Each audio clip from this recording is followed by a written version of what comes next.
Hi all, my name is Manju Bangalore. I'm the founder and executive director of Operation Period, and we are so excited to be here today to celebrate International Period Month. Before we get started, just a few quick programmatic notes. We're going to be taking questions live from the audience, so please don't hesitate to ask your question at any time during the program. And if you're interested in our work and would like to help support us, please don't hesitate to visit operationperiod.org and blackandmarinescience.org to get to know us a bit better and to donate. A little bit about Operation Period. I started the organization in 2015, and we are a youth-driven nonprofit that fights for menstrual freedom through art, advocacy, education, community engagement, and direct aid. Menstrual freedom is a term coined by Operation Period, defined as the abolition of any social, political, economic system or situational barrier that prevents a person from experiencing their period in a healthy and dignified way. So we are so excited to be partnering with Black and Marine Science today to celebrate International Period Month, which is something that we coined in 2020 after we came together with 30 plus partners and celebrated with over 50 events. So thank you to everyone who is here today. With that, I'd like to introduce Dr. Tiara Moore from Black and Marine Science to speak on what her organization does. And a bit about Dr. Tiara Moore. She is the founder and CEO of Black and Marine Science and the BIMS program lead at the Nature Conservancy in Washington. A native of Greenwood, South Carolina, Tiara has received her BS in biology at Winthrop University and completed her MS in biology with a concentration in environmental sciences at the Hampton University, and then went on to earn her PhD in ecology and evolutionary biology from UCLA. She completed her postdoctoral fellowship at the University of Washington and the Nature Conservancy, and Dr. Moore is a marine ecologist who focuses on understanding human nutrient pollution and impacts on biodiversity in estuaries and forests. So with that, I will hand it off to Dr. Tiara Moore. All righty. Thank you so much for that introduction. And thanks so much for everybody who's joining on our BIMS TV for this special episode.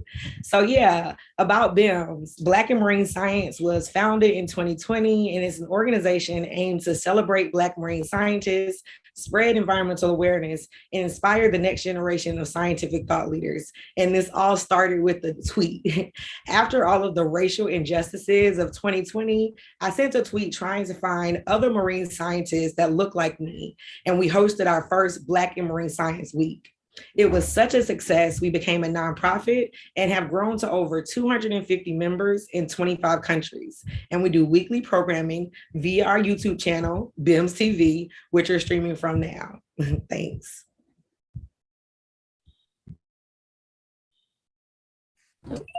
Awesome, thank you so much. And with that, I'd also like to introduce the rest of our panelists.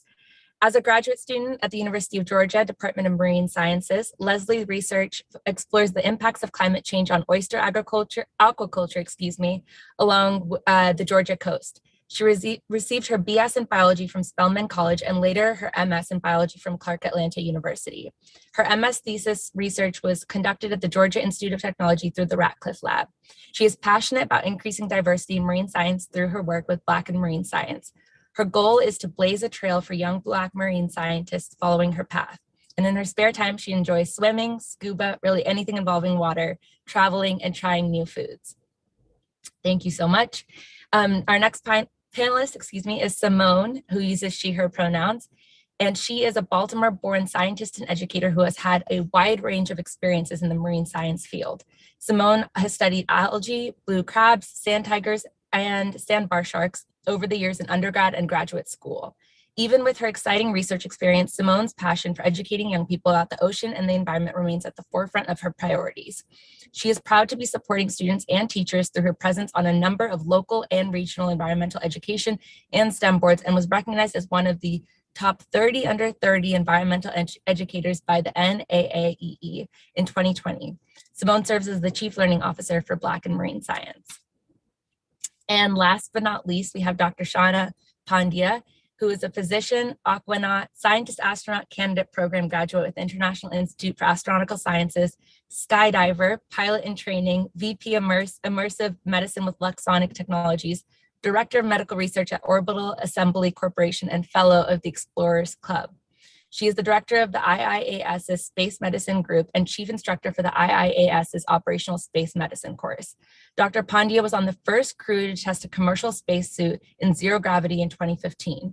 She earned her Aquanaut designation on the 2019 Neptune mission, and in 2021 was granted an honorary fellowship in extreme and wilderness medicine and named to the Canadian Women's Executive Network's top 100 most powerful women.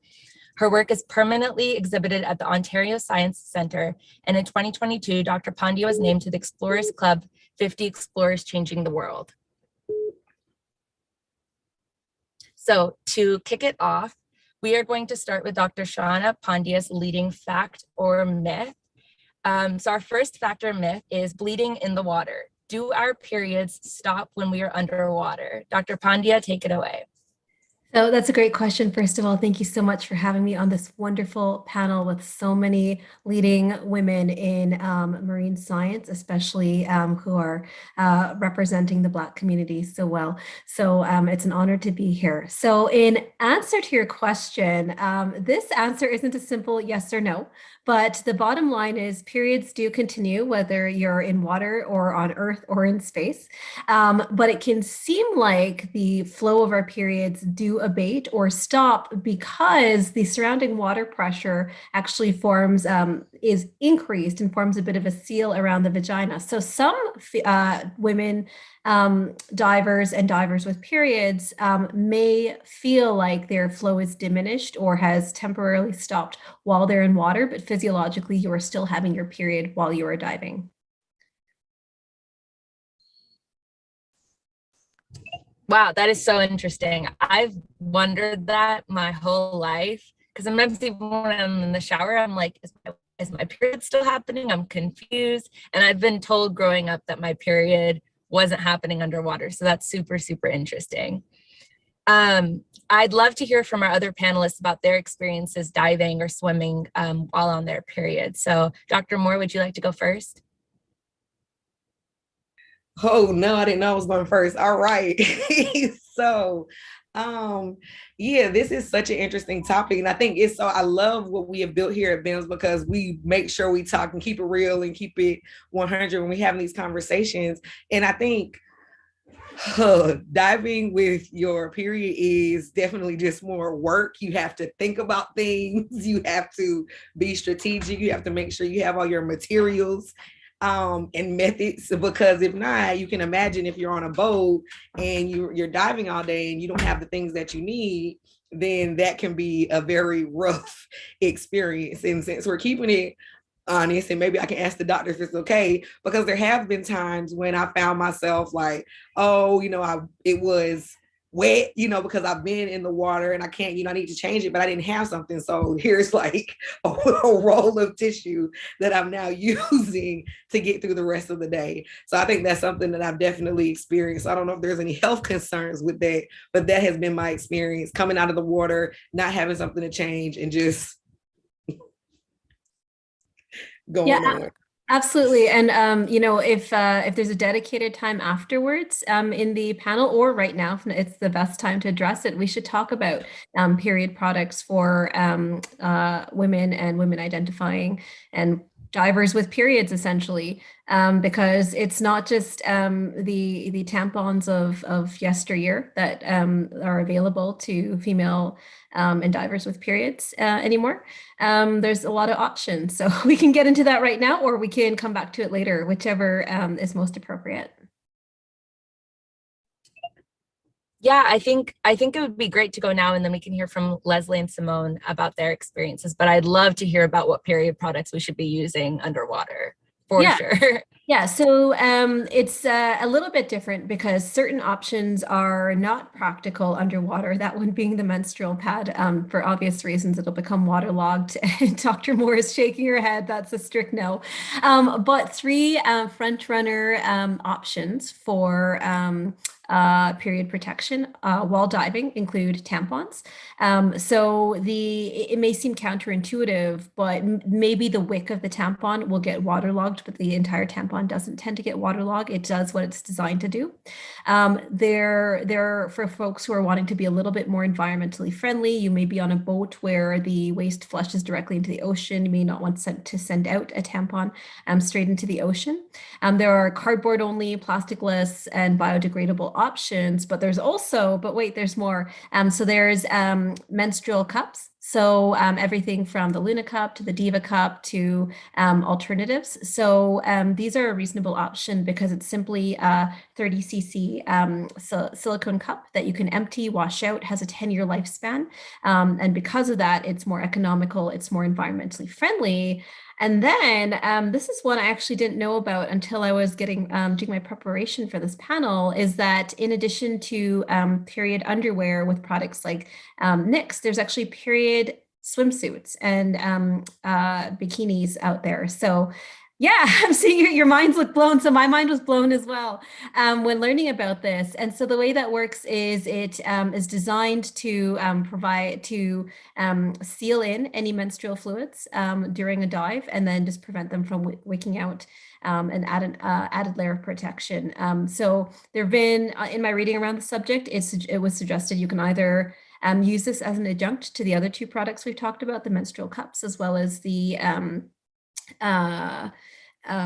tampons, or you can use them on their own depending on what your flow is like. If you're on a short dive, coming back to Manju, what you were saying, that you've noticed that your flow was decreased, for example, when you were in the shower, the ultimate flow, we have an hourly basis for the average woman. There are exceptions, of course, isn't that heavy. So that may be adequate.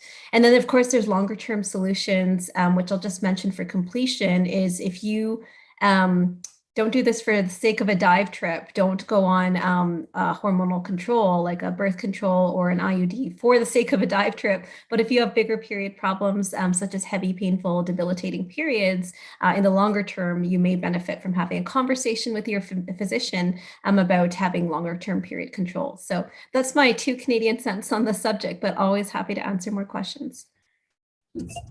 That's amazing. Wow, I did not know about period bikinis. I did not even know that was an option. And I've been working in this field for 7 years now. So that's incredible to know about. And I do that. I've brought up more questions, but I want to give Leslie and Simone some time to talk about their experiences. So I will hand it off to Leslie first, and we'd love to hear your experiences. Yeah, so the period bikini kind of blew my mind as well. And I've always just used the tampon. So I'll tell you a little bit about my experience. I grew up swimming competitively. I started swimming competitively with USA Swimming in the 6-year-old division. So when the time came for me to start my cycle, I was around 12 years old. And basically, when I first started, I did not know how to use a tampon. I was strictly using sanitary napkins or pads. And I was essentially sitting out during my period, so like a week or so, from swim practice. And obviously, to be a competitive swimmer and to miss a week of swim practice when you have like meets coming up and stuff like that is not very ideal. So my mom basically gave me the option. She was just like, look, you can either learn how to use a tampon or we're pulling you out of swimming, because at this point, you're sitting out 1 week every month and we're losing money because you're not competing. If you have a competition that week, you're not competing or you're not going to swim practice. And it was a lot. So my mom basically took me in the bathroom and taught me how to use a tampon. And so I used tampons just for swimming. And then they started to become part of my regular period life. Probably right after I graduated college, I started using them a lot more regularly and not just for like swimming. I became a lot more active. I started running half marathons, and it was just a lot more convenient to use a tampon than to be slogging down 13 miles with a pad on. So I have heard of runners that don't wear anything and just kind of free bleed. I don't want to try that. But that's just me personally. So I've actually converted strictly to tampons, but after hearing about like Diva Cup and like the menstrual cups, I definitely want to try it, and I'm definitely going to get a pair of these period panties because this seems like really awesome. And one of my experiences when I was probably in college, the reason I didn't use a tampon all the time was because I was a little bit afraid of toxic shock syndrome. And maybe you can talk a little bit more about this. And I started Googling and I started reading the back of the little insert that comes with the tampons, because I was like, well, if I sleep in a tampon, am I going to get toxic shock syndrome? Like, I don't want to die. I've seen the horror stories on Discovery Health, and like, I don't want this to happen to me. So I went down a rabbit hole, and I eventually found out that yes, you can sleep in a tampon, but maybe you want to go into a little bit more detail about TSS and what it entails, and like, I guess how people would end up getting it. Yeah, sure. Did we want to get into that now, or do we want to make sure we have all the panelists get their inputs, or come back to it? No. Okay. I'm getting the go ahead. It can be a conversation, so go ahead, and then we can. Sure. So when we talk about toxic shock syndrome, we essentially talk about a foreign body that's becoming a nidus for bacteria, and usually it's a staph infection, and then the staph release super toxins, which sounds dramatic and scary, which cause a very dramatic shock and sepsis type picture in the body. And so this used to be a lot more prevalent and more of a concern with earlier tampons.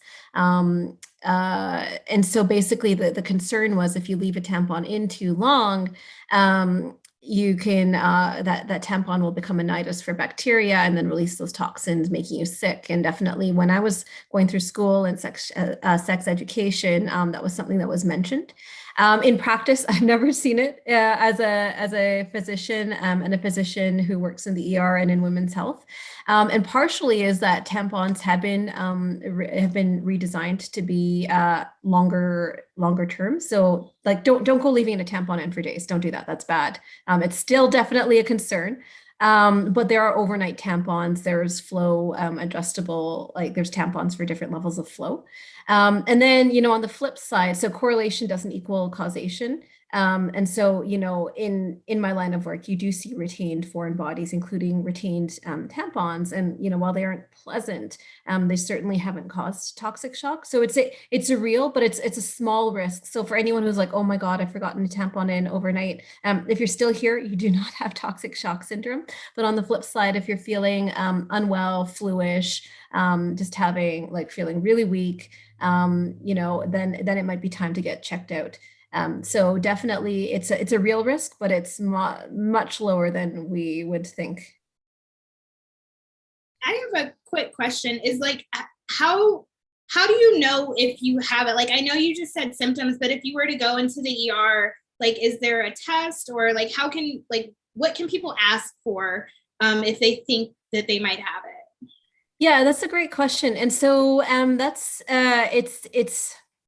there's no one magic silver bullet that says, oh my God, this is the TSS test. No, it would be more like having index of suspicion. So if you came into my ER, my job as a physician would be to do a very thorough history and physical, and there have been women who've come into the ER and said, hey, I think I've left a tampon in, only to, we do a thorough examination. We do a gynecological exam and a speculum exam, and there's no foreign body. But I would rather that you're worried enough to come and say, hey, I think I've retained foreign body. We should absolutely do that exam, rather than you try to walk it off and it does turn into something that's a concern later on. So if you came into my ER and saying, hey, I feel unwell, I feel fluish, I can't even get out of bed, you may or may not have fevers, you may or may not have lower abdominal pain, and these are kind of, it is a little bit non-specific, but it should also focus my history and physical. These are the same kind of symptoms I would see with an infected IUD, for example. And so it would be really doing my job as a physician and taking your history into account and listening to your concerns.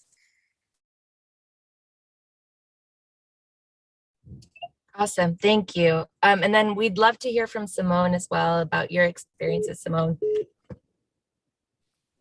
Hi. Okay, can you hear me? Okay, things were cutting in and out. All right, so just let me know if you have an issue, any issues with my sound because of my connection. But I too started out using tampons for the most part, and I just used tampons straight up. Like I never really was a fan of pads, so I was using tampons from the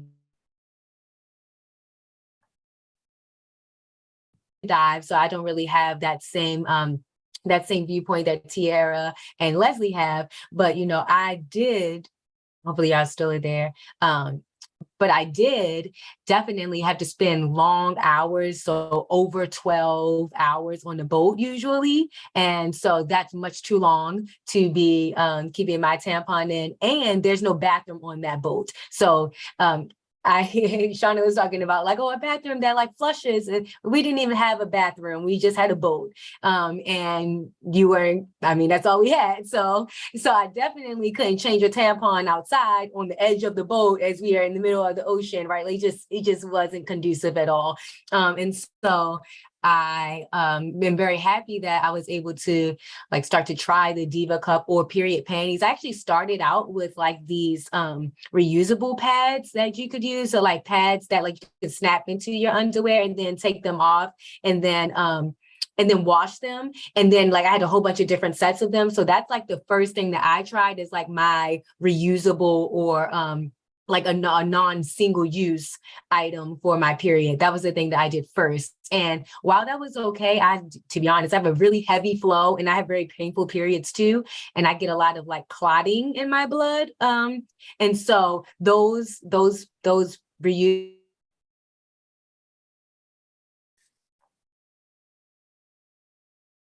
So that was a no. They didn't work well. And so I ended up moving to the Diva Cup. And I really like the cup. I really have had a much better experience with my period overall than using a cup. I still have lots of pain. I will say, like, my periods are not the easiest times of the month for me, but far less pain than I've ever had in the past.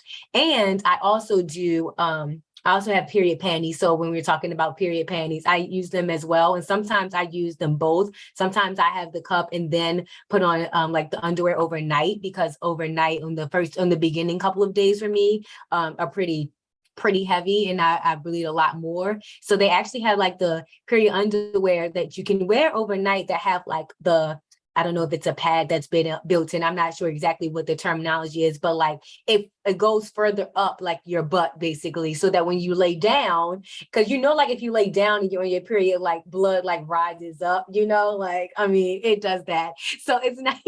It's nice to have that like extra that goes up your butt crack kind of to like help protect you. So so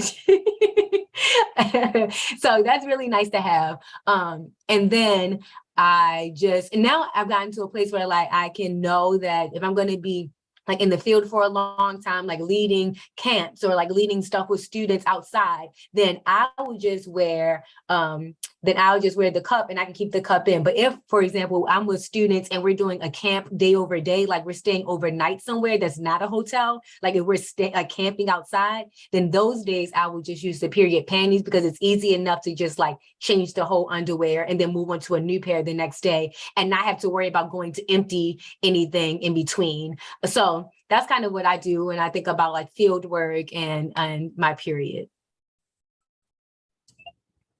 Thank you, Simone. And I think I have a couple of questions. And Shauna, I'd also love to hear from you about your experiences scuba diving on your period, if you've had those experiences, before I ask my question.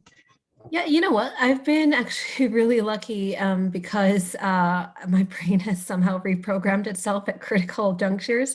And so, for example, we did a lot of physiological studies on our Neptune mission. That was the Aquanaut mission. So in exploration, there are a lot of acronyms, and Neptune is one of them. So Nautical Experiments in Physiology, Technology, and Underwater Exploration. So in the pre and in and post dive experiments, we were looking at cognitive function and performance. And as the only woman on the crew, it was still part of the performance battery of questions as to, where are you in your cycle? And, at the start of the mission, I was 3.5 days. And so I was actually scheduled to have my cycle on the mission, which was like, well, how are we going to deal with this in this underwater habitat for other guys? Let's see how this goes. But luckily, maybe it was something about the higher pressure environment. Maybe there were some endocrine changes, but luckily the period staved itself till post mission, which was a pleasant surprise. And so that would have been the most significant period management I would have had to do on a dive. And then for the most part, actually, I don't think I've had to contend with having an active period while I've been diving. So it's been pretty good luck, or maybe that's a sign I need to be out diving more. So maybe it's the latter. Thank you. Thank you so much. And then I wanted to hear from all four of y'all about managing, if you have had your period while diving, what the pain management has been. Because Simone, you talked about how you have pretty painful periods. I do as well. So and also Shauna, if you know of anything about if pain changes at all during periods when you're underwater, does the pressure have to do anything with the pain management, etc.? Anyone's welcome to answer that. So I can speak from the literature that I was reviewing in preparation of this panel. So one thing that surprised me that I wasn't previously aware of is that there's increased association of decompression illness during the first week of the cycle, including when we're on our periods. And that's been shown in multiple literature reviews and meta-analysis, but we don't actually know why. So that was a bit of a surprise. And so now the question is why? As scientists, we always ask, well, what might be the possible hypothesis that answers that? And, there were reasonable hypotheses like increased dehydration, increased fatigue. And then coming back to your question, Manju, about pain management. So then there were, this is less scientific and more anecdotal, but there's lots of blogs, lots of descriptions all across the internet about the experience of diving while on one's period. And interesting, so the bottom line is if it's individual specific. So if you are someone who has a horrible period and a horrible menstrual lead up, and you know that you have a cognitive fog, you're ensconced in pain, knowing that how high risk and how situationally aware you have to be during diving, maybe it's best to put off your dive if that's an option.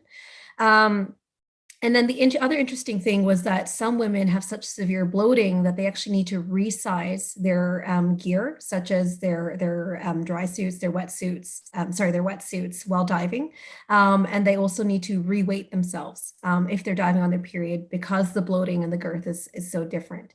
Coming back to your initial question, if you go ahead with your dive, my recommendation would be that you certainly go ahead if you feel you are safe and you're not compromising your team or your mission's safety or your own safety, and then use non-sedating pain management. And that we know from the evidence that non-steroidal anti-inflammatory drugs, so Advil, Aleve, Motrin, anything in that drug category, as well as Tylenol as an adjunct, even though it doesn't fall into that category, is reasonable for pain management.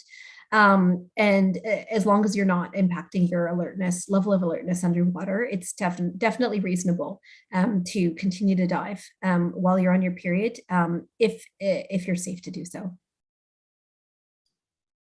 I would love to follow up with this. I also have really painful periods. When I was younger, it would take me out of school for a day. Unfortunately, I am allergic to most pain medicine. So oh my goodness, I eat Tylenol like they're Tic Tacs when I'm on my cycle because it's just so painful.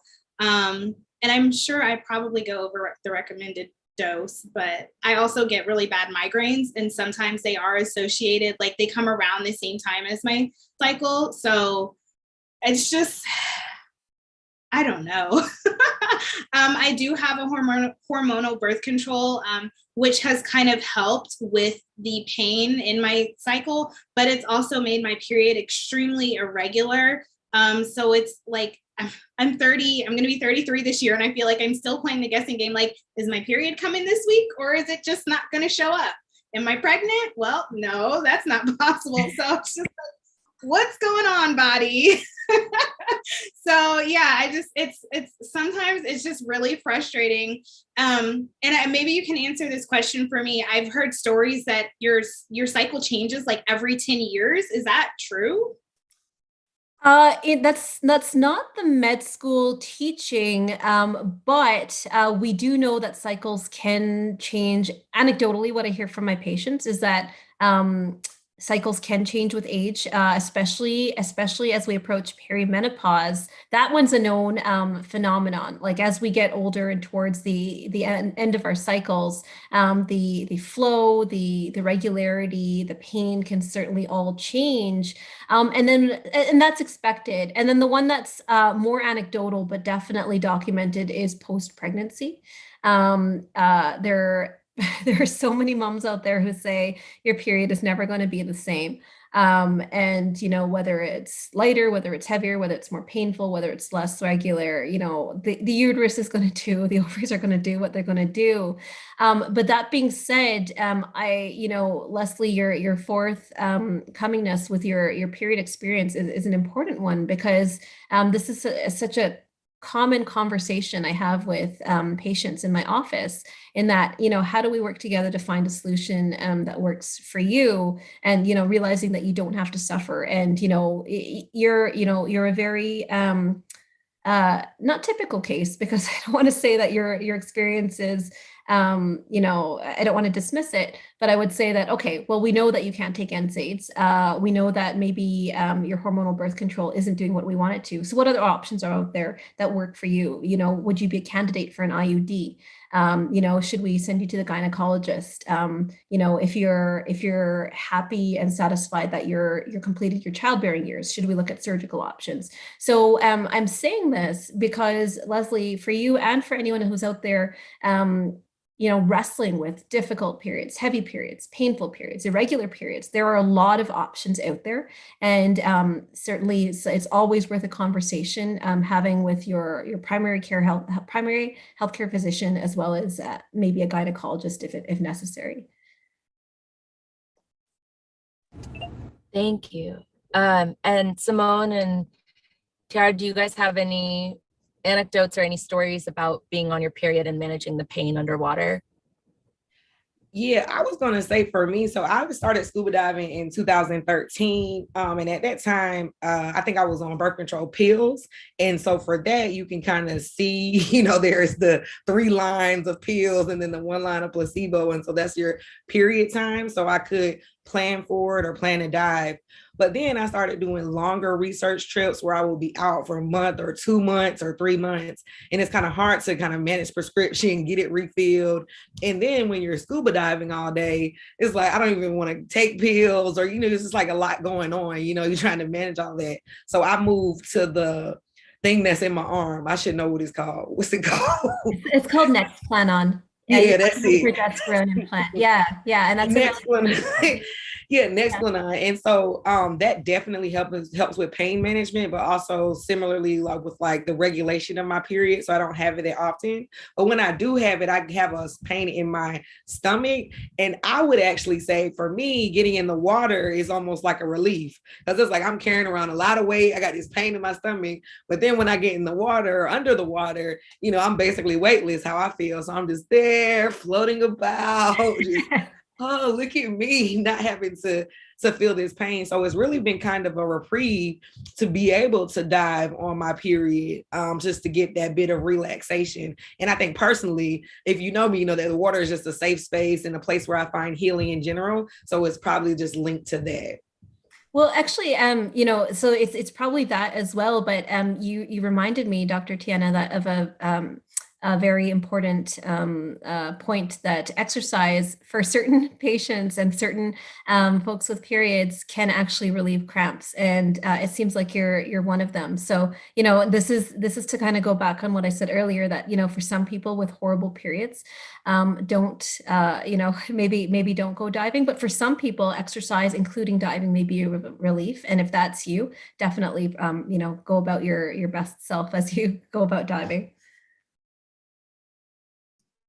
I agree with that. I found that my least painful periods were when I was in the middle of half marathon training. I'm not saying everybody go out and start training for a half marathon, but back in the yesteryears when I was in shape to run half marathons, I was a lot more active. I was in the gym every day, and I did find this was on my first round, or my first Nexplanon implant as well. And I didn't have a period for 2 years, but I was as happy as could be. I was like, no period, 2 years? I'm saving a lot of money. Those period products can get really, really expensive. Yeah, absolutely. There is definitely a pink tax that we need to talk about more as, women and folks with periods have to contend with, because, until someone points it out to you, you're like, holy crap, this is expensive. Wow. So it's important to acknowledge. Yeah, and we've worked at Operation Period. We've worked with people who were formerly homeless, and they've told us stories about how they had to bring their kids in, who in one of the women's cases, she had 3 boys, and she had to bring them into the public restroom and make them turn around as she coiled up toilet paper and used it as a substitute for pads. We've worked with people in India who have had to use anything between rags and even like sanding down twigs and using that as like kind of some sort of surface to put in between their body and their underwear. So the crisis is very real about access to menstrual products. And if people who are middle income are struggling to afford it, then people who are lower income are really struggling to afford it. And when it is really a basic necessity and a basic right as part of healthcare in general. Simone, did you have any thoughts? No pressure if you don't, but if you don't have any thoughts, that's cool too. Okay. I mean, yeah, I don't have any thoughts on this. I definitely know how to like chime in, but I don't have any thoughts on scuba because I'm not a scuba diver, so I'd let them, share their experiences on scuba. I think that agreed that water is definitely a place where you can find some relaxation. And even when I'm having a pretty painful period, I do enjoy being able to go to the water and sit in water. Even things as simple, y'all, as tubing for me, right? This is not even like me spending like tons of time like deep in the water column, but even me just being able to float on water and just to feel like the water like running against me, that even helps me. So I definitely hear the context around, it's anecdotal and it's up to the person, but I know that it does provide some relief for me. And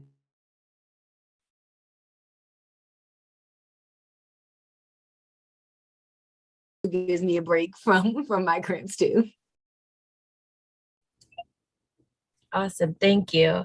And then I wanted to do our second factor myth with you, Shauna, and then again with the panelists' input. We talked about period products and tampons in particular, but a few of us were curious about what tampons actually do. You said the end might absorb water, but when someone's wearing a tampon while scuba diving, do the tampons expand because of the pressure underwater? Do they shrink, or do they not feel it at all? I think you kind of touched on this, but we wanted clarity. Yeah. So officially, as far as we've seen, tampons work as expected underwater. They may become a little bit damp and wake up extra moisture at the wick, at the little trail end of the tampon that you use to tug it out. But if anything, if you expected there would be a pressure effect, it would be that the tampon would be compressed by the surrounding pressure. But officially, from what I've been reading about how tampons work underwater, they work as expected. So the only concern is making sure that you have adequate protection with you. And then also, as all of the fellow panelists have mentioned, kind of planning ahead to oh, maybe I won't have toilet facilities to be able to change out my tampon as needed. How do I plan for that? So the bottom line is tampons, even if there is some shrinkage due to surrounding water pressure or the surrounding ambient pressure, it doesn't affect the efficacy of the tampon. Awesome. Thank you. And I think one thing that I may have glossed over in the beginning where I should have clarified is that it sounds like in general periods, you can menstruate safely during scuba diving. It sounds like more of it's like it might be a logistic nightmare in terms of access to bathrooms, if you're taking any sort of hormonal birth control, if you have access to products, it sounds like those are mainly the barriers, but biologically it's safe. Yes, with an asterisk. It does not have to be a logistical nightmare. So this is kind of my PSA for anyone whose periods are a nightmare, or someone who, has the type of research lifestyle or any type of lifestyle where, hey, can we get our periods more manageable? This is my PSA to say that talk to your doctor. There are so many options out there.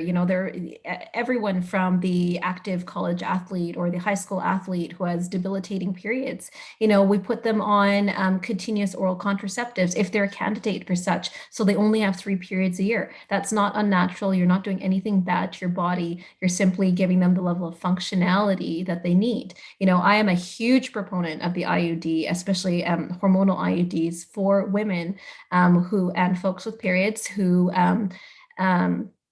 have debilitating periods. That is one of the medical indications for a Mirena IUD is for heavy and debilitating periods. It's also for birth control, and it's an excellent birth control. But if you are someone who deals with heavy periods, painful periods, irregular periods, there are so many options out there from, taking medications to lighten the flow and manage pain to hormonal options, whether it's a pill, and not everyone can remember to take that every day. So maybe it's a shot, maybe it's an implant, maybe it's a Nuva ring you keep in for 3 weeks at a time, maybe it's a patch, maybe it's an IUD, and then maybe for a certain select population, it is a surgical option like an ablation, like a hysterectomy, or something within the surgical suite of options. So this is the too long don't read version of saying, if you have a problem with your period, talk to your doctor. And then my other asterisk, and this is where you get my pet peeve of what I see too often in clinic, is people will come to me because their first doctor didn't believe them, or saying that, oh, it's not culturally appropriate for you to be on oral contraceptives because people will think that you're sexually active. To those doctors, step into my office. I want to have a word with you in the back alley, because that is not your place to dictate what my female patients and women and folks with periods do with their bodies. It is your job to help them. So I'm getting worked up here, but I see this way too often. If you are having a problem with your period and your doctor's not helping you out, come see a different doctor, because it's literally our jobs to help you. I really liked what you said there. Oh, Simone, was that you? Oh, okay. I really liked what you said there. I want to sign up for the 3 periods a year. Is there a sign up sheet for that? Can I get on the top of the list? But besides that, we were talking about birth control, and earlier we were talking about the Nexplanon arm implant. Do you think it's worth, for somebody who thinks that maybe the Nexplanon has lost its efficacy, do you think it's worth having a discussion about Mirena with your gynecologist? Yeah, absolutely. Or even primary care physicians. So don't underestimate the value of a well-versed primary care physician. I get so many first-time patients in my office saying, hey, I've never had a pap, send me to the gynae. I was like, well, you could wait 8 months for a pap smear, or hey, I do them too. I do IUD insertions. I've done hundreds of them. Primary care physicians can be versed in women's health. It is an interest of mine. And now, luckily, my reputation has preceded me, so patients will seek me out for that. So it's kind of gratifying to say, hey, when someone has been dismissed by so many other physicians, even by gynecologists, and you take the extra time to listen to them, like Leslie, that smile on your face, I've seen it before, because, women have been believed that there is hope for whatever issue they're having, whether it's period related, whether it's conception contraception related, whether it's anything related to women's health. So, you know, an IUD absolutely could be an option for you depending on your medical history. Yeah, I just want to take a second to follow up with that, what you said, Dr. Pandy, about just the discrepancies and disparities of women not being believed. And I think we all know that women of color, and specifically Black women, we face that much more, as we see that with Black women in their pregnancies. So I think the real message behind this panel is that we need to have spaces like this so we can have these real conversations, focus on the communities that are often left behind. And so we have these problems and we have a fear of the water. And then you think, oh, wow, I can't even be on my period in the water. How do you ever even think about becoming a marine scientist or a scuba diver or doing anything like that? So I'm just grateful that we are having these conversations and we have doctors like you that are recognizing it and calling it out. So I just wanted to say that. Yeah, absolutely. Yeah, you know, I'm going to say is that absolutely. Simone, over to you. Yeah, no, I was just going to say, like, you know, when that first was brought up, and then Leslie shared a little bit, and thank you, T, for kind of bringing that point across again. Like, that's something that happened to me, you know, like since I had my period, I had very, very painful periods. And, you know, there's a time when I was in school in undergrad and had to go to the emergency room because there was like ridiculous amount of pain and I wasn't on my period yet. And when I got to the emergency room, I mean, they were just like, oh, you probably have a cyst on your ovaries, but they didn't do anything. Like, this is just all they said, and then sent me back. Like, they didn't look, they did not do anything. Right. And so fast forward a few years after that, again, had these really like debilitating pains in my abdomen, and went to the emergency room again and like couldn't move for hours and like threw up and everything, and they didn't do anything. And so again, had to go to another doctor, and then ended up finding out, you know, that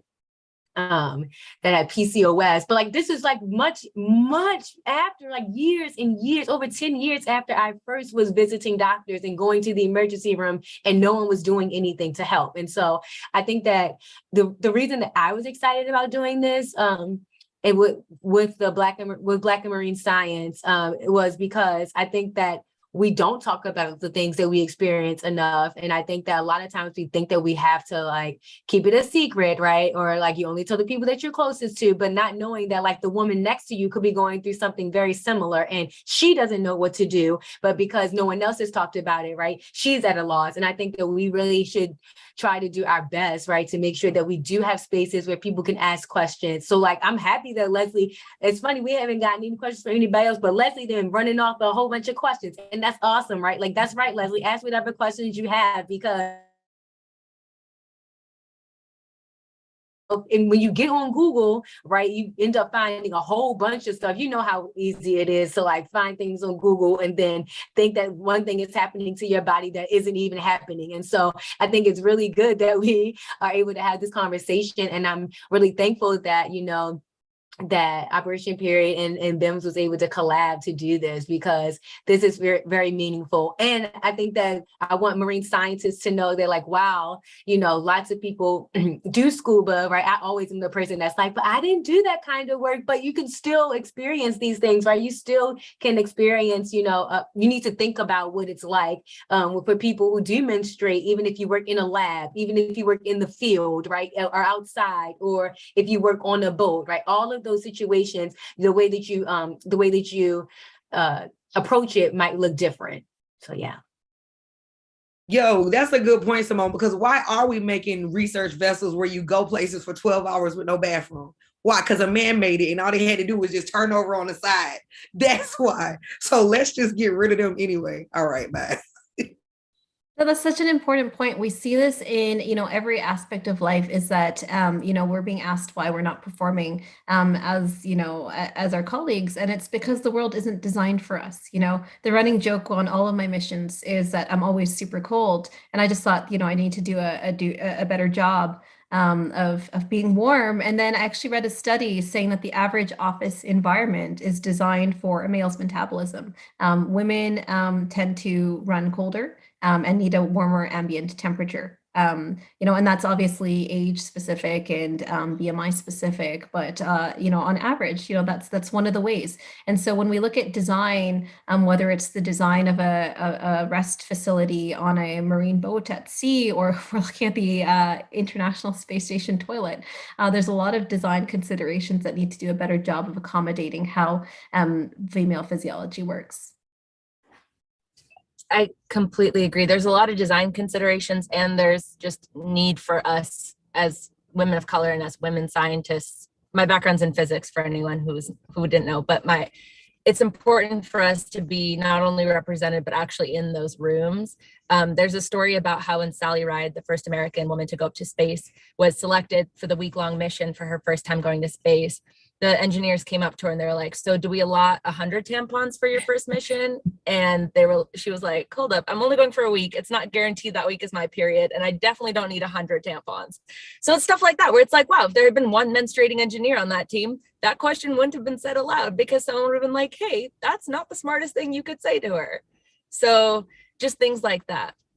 Yeah, and I've been wondering about this. We're drifting a little away from marine science and into space, but I think it's a relevant question, because what I've been told from my talks with medical colleagues at Johnson Space Center and NASA is that female astronauts tend to go on oral contraceptives to, not deal with the messiness of menstruation in space, but also because the blood clogs up the ISS toilet. And for a while, I accepted that. And then lately, my mind has gone to, wait, we're just asking women to re-engineer themselves instead of re-engineering a better toilet? Come on, we send people to the moon, just make a better toilet. So, it's an ongoing conversation that we need to keep having. All right, there's a few more questions I see. So Leslie, I know you have another question. Dr. Moore just asked a question about period blood attracting sharks. So I actually did not know this coming into the panel, but again, I was educating myself so I could have some good answers for you all. And no, that is a myth. So you can absolutely go diving on your period. In fact, this was the coolest thing that I learned. It's not even blood. So human blood isn't all that interesting to sharks. It's not even fish blood that is all that interesting to sharks. It's the gastric juices in fish. So it's like, that makes sense. If you have a poor fish that's been disemboweled and its innards are spilling out, that's going to attract the shark, which makes sense because it's like, oh, helpless fish, free dinner. So as long as you don't bathe yourself in gastric fish juices, you're okay. Oh my God. So just so the audience hears that on YouTube, the question was, does period blood attract sharks? And it finally has been answered. No. Stop saying it. Stop. No, if you're out there swimming and bleeding, you're fine. You're not going to get attacked by a shark. Stop giving sharks a bad name. All right. Yes. Seriously, leave sharks alone, y'all. For real. Leave sharks alone. They're really not worried about you. Sharks be minding their business, okay? You're all right. No. Okay, so I have a question. And I feel like it's an old wives' tale because my mom, my grandmother, my aunties, they always say it to me. And I know that we do a lot of heavy lifting, like literal physical heavy lifting, bringing our gear to and from boats and stuff like that with scuba diving. And one thing that I've always been told is like, women shouldn't lift heavy things, childbearing people should not lift heavy things because it can affect their childbearing ability. Is this true, or is this something that they just made up so they don't have to carry heavy stuff? The strategy is genius if you want someone else to carry your stuff. No, and you have stairs. It's like, ugh. You're totally fine to carry your own gear. The concerns would be, lifting with the correct techniques. So you're not straining your back. You're not going to affect your reproductive capabilities. I wonder, and this is wild speculation on my part, if they were kind of thinking, oh, well, maybe there's an increased risk of prolapse of, my genital organs, vaginal prolapse, cervical prolapse, but really and this is me again speculating and making a stretch, that comes from risk factors like having an increased body mass index, collagenous and connective tissue disorders, repeated childbirth, repeated straining. So more like, if you're straining like every day of your life through chronic constipation or something like that, or if you're, lifting heavy amounts every hour, for decades. So I would say that one's a myth as well. That is good to know. I will be telling all the women in my family who have told me that to stop spreading that myth around, and it's okay to bring your bed in a box up the stairs yourself. Absolutely. You're good to go. Awesome. Yeah, one thing that I think the one reason I don't like lifting heavy things is because I'm just already in pain. I don't want to be in more pain. So that's been like the main factor that I've used to be like, I'm not going to lift that heavy thing when I'm on my period. I do want to ask one more question since we were talking about, medical racism and medical sexism in the field, in the healthcare field. And maybe we can leave on this because I know we're coming up on time. What advice do all of you guys have to scientists or to people in general about how they can approach their healthcare providers when they want to talk about periods, since it's so taboo and there's that risk that they won't be believed, that they won't have the same access to those same treatments and procedures because they're not being believed in the first place? So I have some thoughts, but I can certainly so I guess, the question actually makes me really sad because in my mind, as a physician hearing the question, there's no way you should be policing yourself and figuring out how to best present yourself to a doctor so you will be believed. That's, that's a little bit heartbreaking. The statistics we know say this otherwise, that, women of color aren't believed. Just look at Black women maternal mortality statistics in the States. It's frankly embarrassing for a developed nation. And so, when you're advocating for yourself, ask for an explanation. I always, in my mind, every person I come across deserves an explanation. And I didn't realize that that's not the norm with every patient experience. And that's actually probably why people keep coming back to me, is because the literal quote is, no one's ever taken time to explain this to me before. So, there may be a good reason why, what your condition doesn't require a CAT scan, but you deserve an explanation of why, for example. I would say that's the number one thing is, ask why. I could say advocate for yourself, but like that also feels like a Band-Aid solution. Not everyone knows how to do that. Like literally, keep asking questions, keep asking, well, the why isn't this indicated, or what else could this be? Or, are you sure this isn't, life or reproductive health threatening?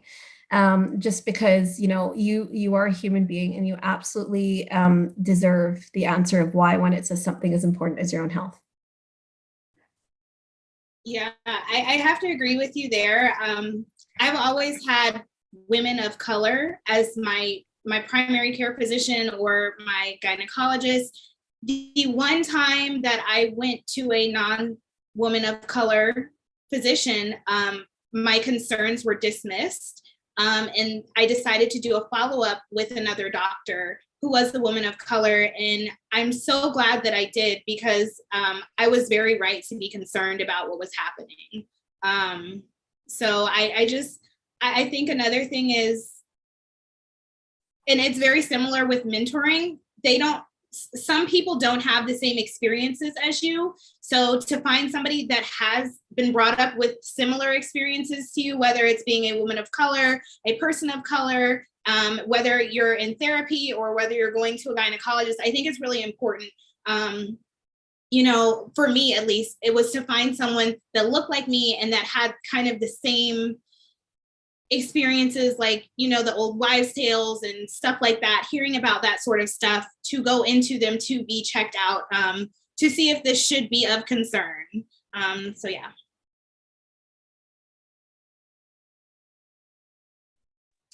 Amazing. Thank you. I want to say thank you to everyone for joining us. Thank you to our incredible panelists. Thank you to Cecilia, to everyone on the back end, just everyone who helped contribute and make this incredible event. And if you enjoyed this program, please consider donating to Black and Marine Science at blackandmarinescience.org and supporting BIMS's incredible work, groundbreaking work. And if you're interested in learning a bit more about menstrual freedom and what we're fighting for at Operation Period, feel free to visit operationperiod.org or email me at manju@operationperiod.org. So thank you again for joining, and I hope y'all have a wonderful day.